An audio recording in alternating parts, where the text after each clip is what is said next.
শ্রীগুরুর জয়। গ্রামের পরিবেশের কিন্তু কোনো তুলনা হয় না। প্রকৃতি যে কত রূপ ধারণ করে সময়ের সাথে সাথে, তো আমরা তা দেখে অনুভব করতে পারি।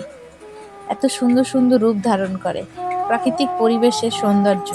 তো এইটা দেখো, আমার ননদের বাড়ি গেছিলাম, তো ওখানকার একটা ভিডিও তোমাদের সাথে আজ শেয়ার করছি। গ্রাম আমার প্রচণ্ড ভালো লাগে, তাই আমি ছুটে যাই গ্রামে। আর এই যে জায়গাটা না এত ভালো লাগে, এই নদীর পাড়ে বসে মানে মুহূর্তটা এত সুন্দর লাগে বলে বোঝাতে পারবো না। তো তোমরা ভিডিওটা দেখতে থাকো, যদি ভালো লাগে অবশ্যই চ্যানেলটা সাবস্ক্রাইব করে দিয়ে পাশে থেকো। তো গ্রাম কিন্তু আমি খুব ভালোবাসি, তাই আজ তোমাদের আমি গ্রামের কিছু দৃশ্য তুলে ধরবো তোমাদের সামনে। গ্রামে থাকি যেহেতু, তাই ভাবলাম গ্রাম নিয়ে কিছু কথা বলবো। গ্রামের সৌন্দর্যের কোনো তুলনা হয় না। শহরের কিছু মানুষ আছে, তারা কিন্তু গ্রাম দেখার জন্য গ্রামে ছুটে যায় বারে বারে। গ্রামের মানুষেরা মিলেমিশে থাকতে বেশ ভালোবাসে। গ্রাম ছাড়া যেন শহর একদম অচল। গ্রামে যদি কখনো অদৃশ্য হয়ে যায়, সে কখনো আর পূর্বের রূপ কিন্তু ধারণ করতে পারে না। গ্রামের শান্ত পরিবেশ আর মিষ্টি হাওয়ায় মনটা যেন একেবারে ভিতর থেকে ভরে আসে। গ্রামের প্রাকৃতিক সৌন্দর্য আসলে নিজের চোখে না দেখলে হয়তো বোঝা যায় না যে কতটা সুন্দরময় হতে পারে। চোখ বুঝলে একটি গ্রামকে ভালোবাসা যায়, কিন্তু একটি শহরকে কিন্তু এত তাড়াতাড়ি ভালোবাসা যায় না। তার তার সম্পর্কে তাকে ভালোবাসতে গেলে তার শহরকে এত তাড়াতাড়ি ভালোবেসে উঠতে পারে না সবাই, কিন্তু একটা গ্রামকে খুব সহজে ভালোবেসে উঠতে পারে। তো দেখো কি সুন্দর বিকেলের পরিবেশটা, এত সুন্দর লাগছে। আর একটু বৃষ্টি হয়েছে, তো বৃষ্টি হয়ে গেলে এদিকে জল উঠে যায়। তো দেখো চারদিকটা না জল জল চলে এসছে। এত সুন্দর পরিবেশ, কিন্তু না একটু বৃষ্টি হলেই জল চলে আসে। দেখো চারদিকটা জল কিন্তু। তো এত সুন্দর লাগছিল, তাই ভিডিওটা তোমাদের সাথে শেয়ার না করে থাকতে পারলাম না। তোমরা কে কে গ্রাম পছন্দ করো? আমি তো ভীষণভাবে পছন্দ করি। তোমরা আমার ভিডিওতে দেখতে পারবে বেশিরভাগই আমি কিন্তু গ্রামের ভিডিও দেখে থাকি।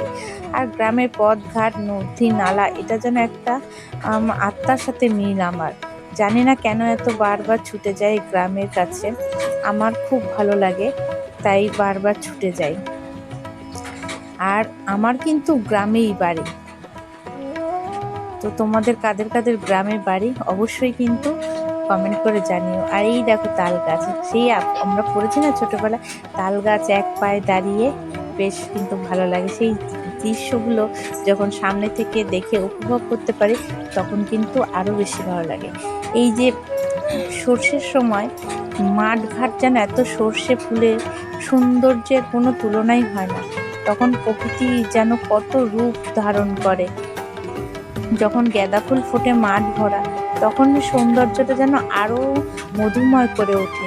দেখো চারিদিকটা কিন্তু এখন চাষ হয়েছে, নতুন করে আবার সবজি বা ফসল লাগানো হবে। তো সেই জন্য মাটি রেডি করা হচ্ছে। আমার সকালবেলা আমরা যেহেতু মাঠটাকে ঘুরে দেখাচ্ছি তোমাদের সাথে, তাই ভিডিওটা দেখাতে পারলাম তোমাদের। সকাল বিকেল দুটো টাইমে আমি ভিডিওটা করেছিলাম। তো এটা হচ্ছে বিকেলের পরিবেশ।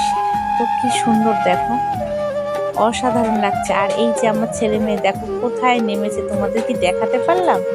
ওরা ওখানে কি তুলছে জানো? ওরা ওখানে সেই শাপলা বলে না, সেটা তুলছিল।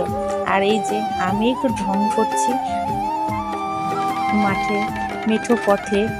তো তোমাদের কেমন লাগলো ভিডিওটা আর জানি। আমি সুন্দর করে সত্যি ভয়েস ওভার দিতে পারি না, যদি কোনো ভুল ত্রুটি হয়ে থাকে অবশ্যই তোমরা আমাকে ক্ষমা করে দিও। জানি না কেন আমি সত্যি কথা গুছিয়ে বলতে পারি না। তো তোমরা আমার পাশে থেকো সবসময়, আমিও তোমাদের পাশে থাকবো। আর এই দেখো এগুলো পটল ক্ষেত, কিন্তু পটল লাগিয়েছে। দেখো ঢঙের তো আর শেষ নেই। বলো তোমরা কে কে মাঠে গিয়ে এরকম আমার সাথে ঢং করো? আবার দেখো কানে ফুল দিচ্ছি। তো এইরকম কিছু ঢং কিন্তু আমি মাঠে গিয়ে করে থাকি।